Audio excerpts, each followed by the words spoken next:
প্রিয় দর্শক, ঐক্য স্টোর সংবাদপত্রে বাংলাদেশ অনুষ্ঠান থেকে আপনাদের শুভেচ্ছা জানাচ্ছি। আমি রেজানুর রহমান।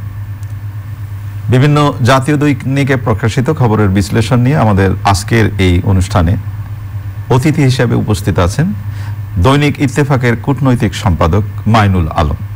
ভাই কেমন আছেন? আছি। শুভ সকাল। আজ আমরা কথা বলবো, তার আগে দর্শকদের একটু শুভেচ্ছা জানাতে চাই। আজকের দিনটি সবার জন্য ভালো কাটুক, যার যা কর্ম আছে, পরিকল্পনা আছে, সব সুন্দরভাবে বাস্তবায়িত হোক। না, এটাই আসলে প্রত্যাশা করবার কথা। আসলে আমাদের দেশটা ভালো থাকুক, দেশের মানুষ ভালো থাকুক, এই শুভকামনায় আমি সংবাদপত্রের একটা হেডলাইন পড়ে শোনাই আপনাকে। সমকাল হেডলাইন করেছে, একদিন দেশেই তৈরি হবে যুদ্ধ বিমান ও হেলিকপ্টার, আমাদের মাননীয় প্রধানমন্ত্রী বলেছেন। করোনা আক্রান্ত 5 লাখ ছাড়ালো। প্রথম আলো হেডলাইন করেছে, নদী দখল, 1 বছরে অবৈধ দখলদার উচ্ছেদ মাত্র 33%।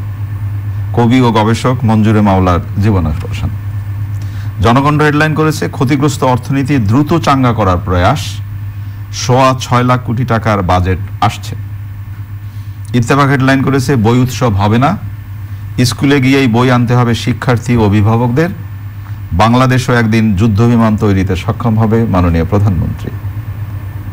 কালের কণ্ঠ হেডলাইন করেছে, টিকা আনতে পারবে বেসরকারি খাত, শিক্ষার্থী খুঁজে পাচ্ছে না কিন্ডারগার্টেন। বাংলাদেশ প্রতিদিন হেডলাইন করেছে, ক্ষতি কাটাতে আরো 1 বছর চান ব্যবসায়ীরা, করোনার ক্ষতি কাটাতে। ভোরের কাগজ হেডলাইন করেছে, প্রভাবমুক্ত প্রশাসনের দাবি, প্রণোদনা বড়রাই পেয়েছে বেশি, ছোটদের ভাগে কম।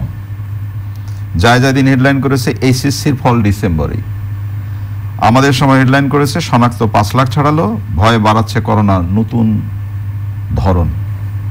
মানবজমিন হেডলাইন করেছে, করোনা টিকা নিতে অনলাইনে নিবন্ধন, ভ্যাকসিন বন্টনে জেলা উপজেলায় নির্দেশনা। মাইনুল আলম, করোনা নিয়ে তো আমাদের আলাপ করতেই হবে। করোনার এই যে সতর্কতা, সবকিছু মিলে আজকের পত্রপত্রিকায় যেটা হলো যে আমাদের দেশে করোনা আক্রান্ত 5 লাখ ছাড়িয়ে গেছে এবং করোনা প্রতিরোধে সরকার নানা ধরনের ব্যবস্থা নিচ্ছে।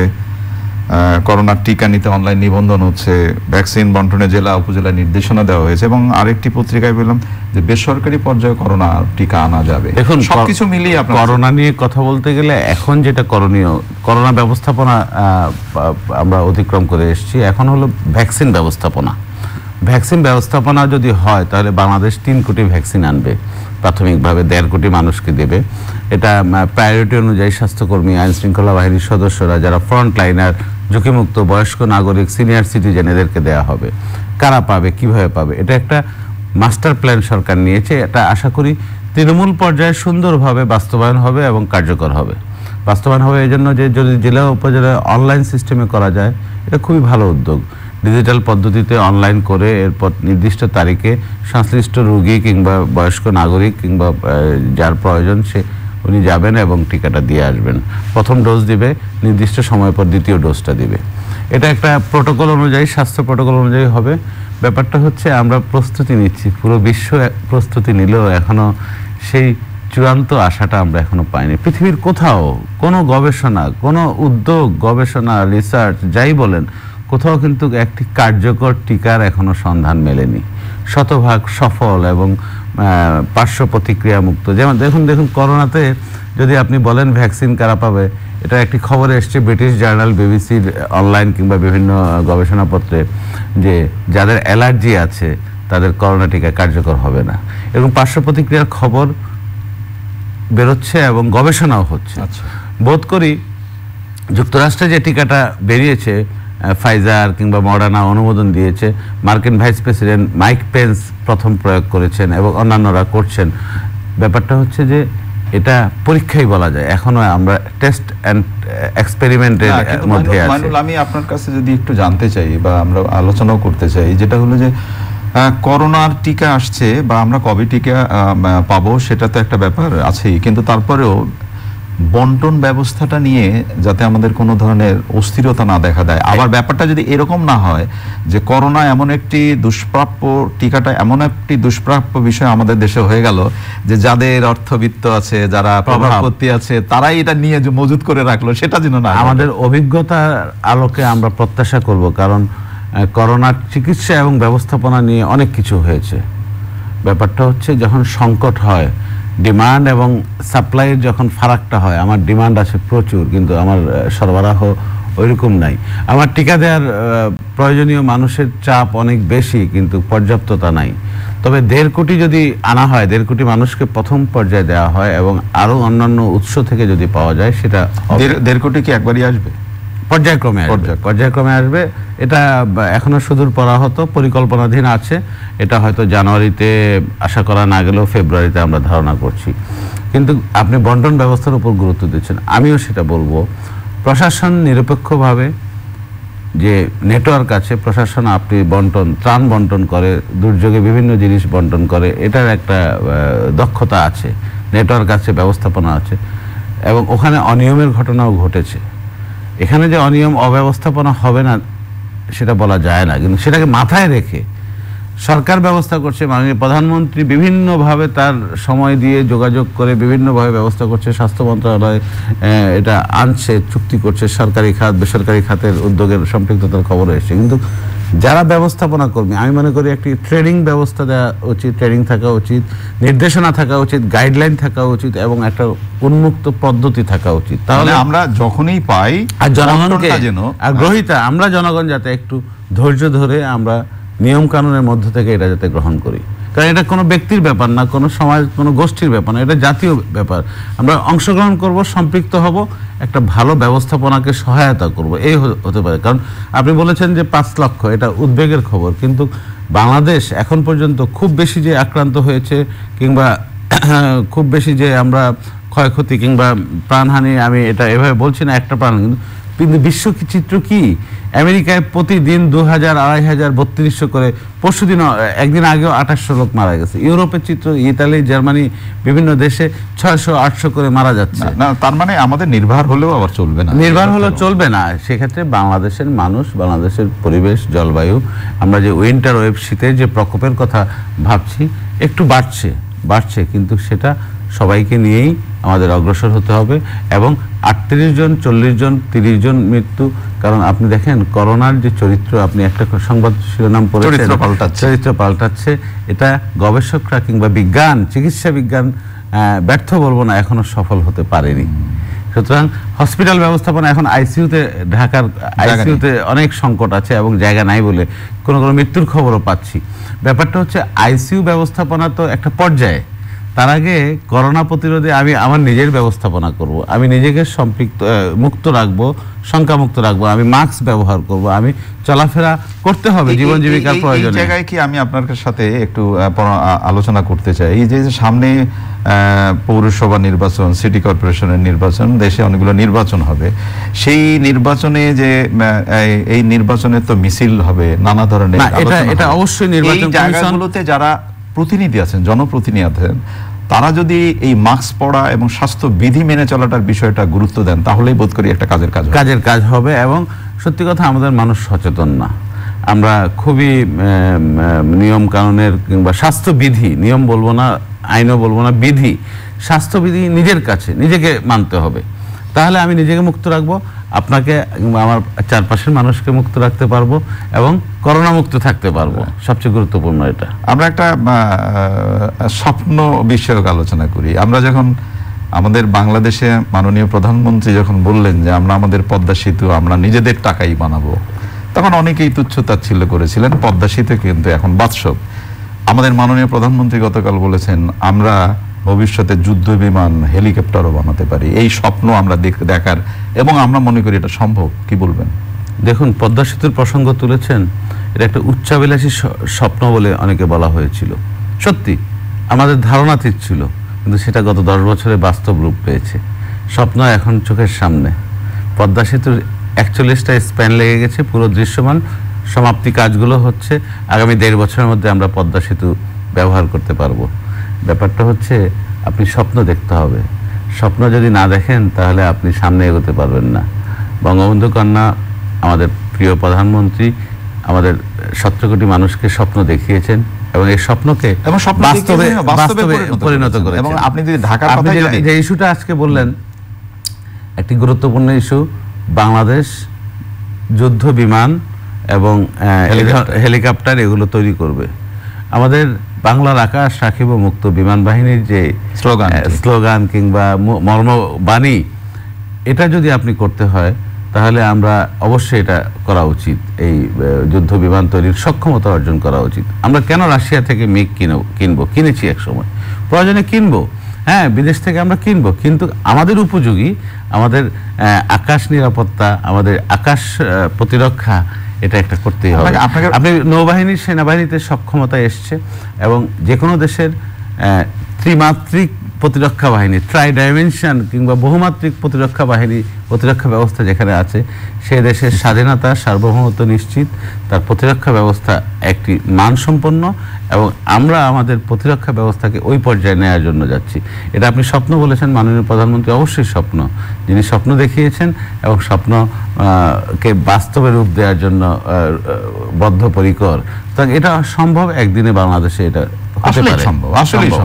আমরা যদি এরকমের নিজেদের টাকা একটা পদ্মা সেতু নির্মাণ করতে পারি। আমি যদি আপনাকে একটা ছোট্ট গল্প, ঠিক না, ঘটনার কথা বলি। আমি ফেসবুকে পদ্মা সেতুতে যে আমাদের শ্রমিকরা, আমাদের দেশের যে শ্রমিকরা কাজ করে, তাদের একটি ক্লিপ দেখলাম এবং তাদের বক্তব্য দেখলাম। কয়েকজন খুব দৃঢ়তার সাথে বলতেছে, আমরা এখন যা শিখেছি, আমাদেরকে যদি এখন দায়িত্ব দেয়, বাইরের কোনো ইঞ্জিনিয়ার লাগবে না, আমরা নিজেরাই আর একটা সেতু বানাতে পারবো। এই তো দেখেন, আমাদের যে খুব কঠোর শ্রমশক্তি আছে, আমাদের যে কারিগরি জ্ঞান সম্পন্ন জনগোষ্ঠী আছে, মানব সম্পদ আছে।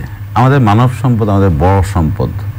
আমাদের মানব সম্পদের কারণে, জনসম্পদের কারণে আমরা অনেক কিছু অর্জন করতে পারি দেশে এবং বিদেশে।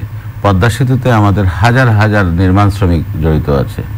ইভেন টেকনিক্যাল হার্ডওয়্যার সেক্টরেও এখানে জ্ঞান সম্পন্ন মানুষ তৈরি হয়েছে। এটা সম্ভব। আমরা একটু ভিন্ন প্রসঙ্গে যাই।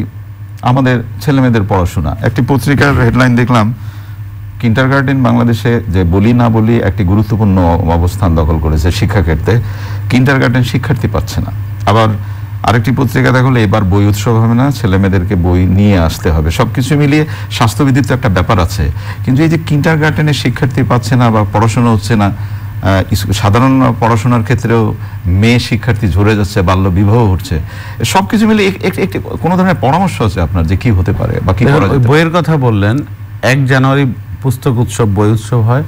এবার সিদ্ধান্ত হয়েছে বই প্রকাশনা প্রস্তুতি চূড়ান্ত পর্যায়ে আছে এবং অভিভাবকরা শিক্ষা প্রতিষ্ঠান থেকে নিয়ে আসবে। করোনার কারণে এটা এটাই উচিত। আর ভর্তি ব্যবস্থা, নতুন বছরে ভর্তি ব্যবস্থা, 3 বছর, 4 বছর, 5 বছরের শিশুরা স্কুলে যায়, play group, nursery, KG, class 1, kindergarten নির্ভর যে শিক্ষা ব্যবস্থা, এটা বহু যুগ ধরে চলে আসছে।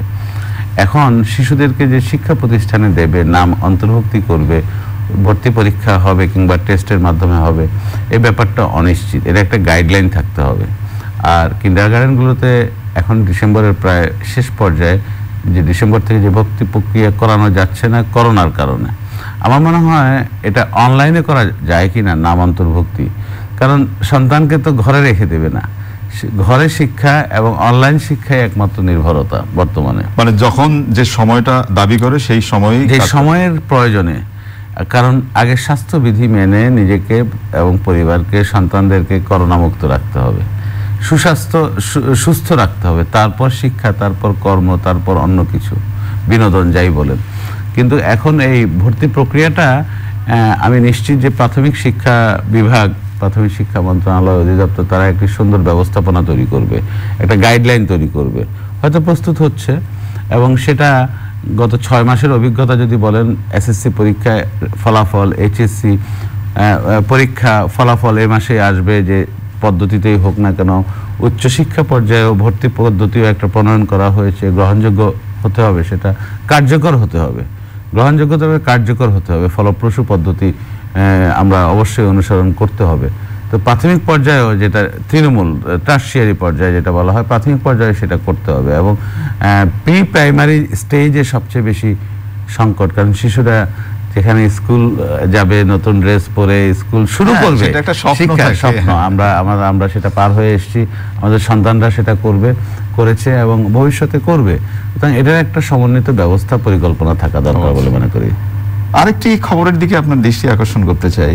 ভোরের কাগজে আমি খবরটি দেখছি, অনেক পত্রিকায় ছাপা হয়েছে, প্রণোদনা পাচ্ছে বড়রাই, ছোটদের ভাগে কম।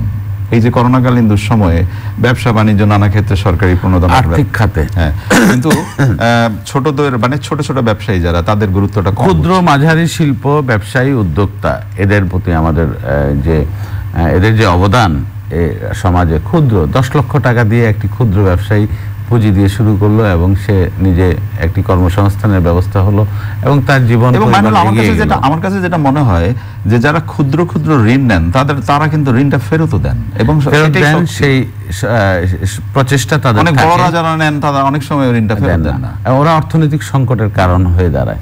কিন্তু ক্ষুদ্র মাঝারিদের প্রতি দৃষ্টি দেওয়া দরকার। করোনা তো চলে যায়নি, করোনার প্রথম দফা প্রণোদনা, দ্বিতীয় 1 লক্ষ কোটি টাকার প্রণোদনা এসেছে গত 7 মাসে যদি বলেন, মাননীয় প্রধানমন্ত্রী নিজ উদ্যোগে দিয়েছেন। এটা পর্যালোচনার দাবি রাখে এবং ক্ষেত্র বিশেষে পুনরায় দেওয়ার উচিত। এটা আর্থিক ব্যবস্থাপনার ক্ষেত্রে বাংলাদেশ ব্যাংক, অর্থ মন্ত্রণালয়, ব্যবসায়ী প্রতিষ্ঠানদের সাথে আলোচনা করে এটা করা উচিত। কারণ এই ঋণগুলো কিন্তু খুব স্বল্প সুদ হারে। প্রথম যেই মনে আছে আপনি 5,000 কোটি টাকা দেওয়া হলো গার্মেন্টস সেক্টরে 2% লোন গত এপ্রিল-মে মাসে। সেটা নিশ্চয়ই আমাদের গার্মেন্টস শিল্পে একটা ইতিবাচক পরিবর্তন এনেছে। সুতরাং এই ধারায় ওটার মূল্যায়ন করে ওই 5,000 কোটি টাকা কতজন ফেরত দিয়েছে সেটাও মূল্যায়ন করা উচিত। এবং এটা এই 7 মাসের পর এটা কতটুকু আমাদের কার্যকারিতা এসছে, আমাদের গার্মেন্টস রপ্তানি অব্যাহত রাখতে সহায়তা করেছে। সুতরাং এটাও ভাবা উচিত। সুতরাং প্রতিটি ক্ষেত্রে মূল্যায়ন করে এগুলো অব্যাহত থাকা দরকার। প্রথম আলোর একটি রিপোর্ট নিয়ে আমরা আলোচনাটা শেষ করতে চাই, আমাদের সময় খুবই কম। 1 বছরে অবৈধ দখল উচ্ছেদ মাত্র 33% নদী দখলের ক্ষেত্রে। আমরা বারবার বলছি নদী মুক্ত চাই, নদীর মতো থাকুক, বাংলাদেশ নদীর দেশ, কিন্তু বছরে মাত্র 33%। নদী এবং লেক এগুলো প্রবাহমান রাখতে হবে। পার্ক, উন্মুক্ত খোলা জায়গা এগুলো অটুট রাখতে হবে। সুতরাং এটার বিকল্প নাই। তবে তো হয়েছে, যখন দখল হতো, দখলের পর দখল চলে যাচ্ছিল এবং দখলের উৎসব হচ্ছিল, সাইনবোর্ড দিয়ে দিচ্ছ পুরানো ঢাকায় নদী বুড়িগঙ্গার তীরে, আমি কারো নাম উল্লেখ করলাম না, এটা হয়েছে, এগুলো উচ্ছেদ হচ্ছে। কিন্তু 33% 2000 এই বছরে হয়েছে, এটা খুব বেশি আশাব্যঞ্জক না, আবার হতাশাব্যঞ্জক নন। 33কে 53 করতে হবে এবং শতভাগ দখল মুক্ত করতে হবে, এটা আমাদের প্রচেষ্টা থাকতে হবে এবং আমরা সাধারণ মানুষ সেদিকেই তাকিয়ে রাখবো। শুধু দখল মুক্ত করলে হবে না, বেদখলের জন্য যারা জড়িত দখলকারীদের বিরুদ্ধে আইনি ব্যবস্থা নিলে দখল মুক্ত হবে। যাতে এমন ব্যবস্থা নেওয়া দরকার যাতে অন্য কেউ দখল করার সাহস না। এই তো কথা, এখানে সুশাসন প্রয়োজন, আইনের শাসন প্রয়োজন। দখল মুক্ত রাখতে হলে এই ধরনের ব্যবস্থা নিতে হবে। আপনাকে অসংখ্য ধন্যবাদ এই শীতের সকালে আমাদের স্টুডিওতে আসবার জন্য। প্রিয় দর্শক, অনুষ্ঠান শেষ করি, কিন্তু প্রতিদিন আপনাদেরকে যে অনুরোধটি আমি করি সেই অনুরোধটি আবারও আজকে করতে চাই। করোনাকালীন এই দুঃসময়, শীতে আসলেই করোনা বাড়ছে, হেলাফেলা করবেন না। নিজের সুস্বাস্থ্য, নিজের স্বাস্থ্য, নিজের পরিবারের সদস্যদের স্বাস্থ্য এবং প্রতিবেশীর স্বাস্থ্য রক্ষা করাটা আপনার আমার সকলের দায়িত্ব। আমরা যে আলোচনাগুলো করলাম, আমাদের দেশটা কিন্তু উন্নয়ন অগ্রযাত্রায় এগিয়ে যাচ্ছে। মাননীয় প্রধানমন্ত্রী যে স্বপ্নটার কথা আবার নতুন করে বলেছেন, হ্যাঁ প্রিয় বাংলাদেশ একদিন যুদ্ধ বিমান আরো অনেক কিছু করতে পারে, পদ্মার সেতু কিন্তু তার জ্বলন্ত প্রমাণ। ভালো থাকবেন সবাই, দেশকে ভালোবেসে আসুন সকলে এগিয়ে যাই। খোদা হাফেজ।